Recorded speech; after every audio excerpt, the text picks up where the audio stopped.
এক হলো ভয়। ৭ ধরনের ভয় আমরা পাই, কিন্তু আমরা সেটাকে বুঝতেই পারি না। আমরা ভয় বলতে একটা ভয় কথাটাকে বুঝি, সেই ভয়ের যে কয়েকটা পার্টের হয় সেটা আমরা বুঝি না, জানি না। ভয় পেলে প্রথমে আমরা কি করি? প্রথমে আমরা সেটাকে অ্যাভয়েড করার চেষ্টা করি, চাপা দেওয়ার চেষ্টা করি। প্রথমত আমরা সেটাকে অ্যাভয়েড করি, তারপর আমরা সেটাকে চেপে দেওয়ার চেষ্টা করি। আমরা ভাবি এটা থেকে তো বেঁচে গেলাম, কিন্তু কিছুদিন পরে সেটা আবার আমাদের সামনে আসে, বিকজ আমরা সেটা রুট কজেই যাই না। আমরা কেন হচ্ছে, কি কারণে ভয়, তার ব্যাপারে না গিয়ে আমরা ভয়টাকে মেন করে রাখি এবং সেটাকে দূর করতে চেষ্টা করি আমাদের থেকে। আর তার ফলস্বরূপ সেটা বারবার আমাদের সামনে বিভিন্ন ভাবে আসে। ৭ ধরনের ভয়ের মধ্যে যেটা প্রথম আছে সেটা হলো পর্যাপ্ত না থাকা। আমরা সবসময় ভয় পাই যে আমাদের কাছে পর্যাপ্ত নেই, সেটা যে জিনিসেরই হোক, সময় হোক, টাকা হোক, এনিথিং। আমরা মনে করি আমাদের কাছে পর্যাপ্ত নেই, তখন আমরা খুব ভয় পাই। যেমন স্টুডেন্টরা এক্সাম টাইমে যে টাইমিং শেষ হয়ে যাচ্ছে ভয় পাচ্ছে, এটা একটা কন্টিনিউ আমাদের মধ্যে থেকে যায়। অফিসে লেট হয়ে যাওয়ার ভয়, এটা একটা পর্যাপ্ত জিনিস, মানে আমাদের সময় নেই আমাদের হাতে পর্যাপ্ত, সেটার একটা ভয় আমাদের মধ্যে থেকে যায়।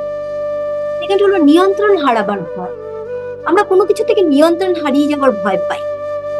যে বস সে তার পজিশন হারাবার ভয় পায়, যে শাশুড়ি সে তার নিজের পজিশন হারাবার ভয়, একটা মানে নিজের যে একটা নিয়ন্ত্রণ করা, যে নেতা সে ভয় পায় নিয়ন্ত্রণ হারা। আর থার্ড টাইপের ভয় হলো মূল্য নেই। আমরা অনেকেই দেখে থাকি, কথা কথা বলে আমার জীবনের কোনো মূল্য নেই, নিজেকে ভ্যালুলেস বলে মনে করে। এটাও এক ধরনের ভয়ের জন্য। নাম্বার 4 হলো পরিবর্তনকে মেনে নেওয়া। অনেকেই আছে যারা পরিবর্তনের সাথে, মানে কোনো কিছু চেঞ্জ হচ্ছে সেটাকে মেনে নিতে পারে না, তারা ভয়ে থাকে। কারণ যদি সেই পরিবর্তনের সাথে মানিয়ে চলতে না পারে, এটাও একটা তার মধ্যে সেই ভয়ের কারণ হয়ে দাঁড়ায়। অভাব, অভাব থেকে আমরা ভয় আসি। অভাব থেকে ভয়, তো এটা একটা খুব মানে বড় ব্যাপার যে আমরা অনেকেই ফিল করি, বিশেষ করে টাকা পয়সা নিয়ে। আমাদের মধ্যে সবসময় ভয় থাকে যে আমার কাছে অপর্যাপ্ত টাকা নেই, টাকাকে অভাব ফিল করি, খাবারের অভাব আছে। এই অভাব, এটা থেকেও একটা বড় ভয় আসে।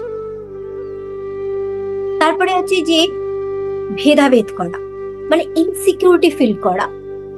ইনসিকিউরিটি ফিল, আরে আমি একজনের থেকে পজিশনের নিচে, আমাকে তার সমান দেখাতে হবে, ফলস আইডেন্টিটি, সেটাকে মেনটেন করার একটা ভয়, যে আরে তার সমান হতে হবে আমাকে। তখন আমরা অনেক কিছু করি, কারণ ওই ভয় থাকে যে ওটাকে মেনটেন করতে হবে, সেই সেম পজিশন মেনটেন করতে হবে, সেই একটা ভয় থাকে। লাস্ট, নাম্বার 7, ছেড়ে যাওয়ার ভয়। ছেড়ে যাওয়ার ভয় মানে অনেকেই অনেক ধরনের এই ধরনের ভয় পায় যে আরে আমার বাড়ির লোক আমাকে ছেড়ে চলে যায়, সেটা একটা ভয় থাকে। ভয়ের থেকে এই জিনিসগুলো আসে। ছেড়ে চলে যাওয়ার ভয় অনেকের মধ্যে থাকে, যে ছেলে মেয়ে আমাদের হাত থেকে বেরিয়ে চলে যাবে, কন্ট্রোল করবো তাকে। এগুলো সব ভয়গুলোই আসে আমাদের, কিছু ভয় আসে আমাদের পূর্ব জন্ম থেকে, কিছু আসে আমাদের পারিবারিক থেকে, যে দেখে দেখে দেখে দেখে বাবা মাকে দেখে আমরা সেটাকে কন্টিনিউ করে সেই ভয়গুলোকে নিয়ে যাই। টাইম হ্যাজ টু কাম যে আমাদের এখন এই ভয়গুলোকে দেখা দরকার, যে আপনার মধ্যে কি ধরনের ভয় হচ্ছে এবং সেগুলো রুট কজ খোঁজা।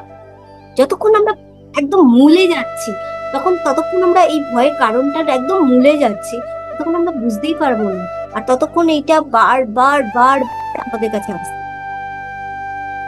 আর আমরা যখন মূলে গিয়ে সেটাকে সেখান থেকে চিকিৎসা করব, তাহলে আমরা সেটা বুঝতে পেরে যখন সেখানে চিকিৎসার ওষুধ দেব, সেটাকে পথ্য লাগাবো, সেটাকে যত্ন করব, তখন সেটা সেখান থেকে বেরিয়ে যাবে, সেই ভয় আমাদের জীবনে আসবে। নমস্কার বন্ধুরা, থ্যাংক ইউ।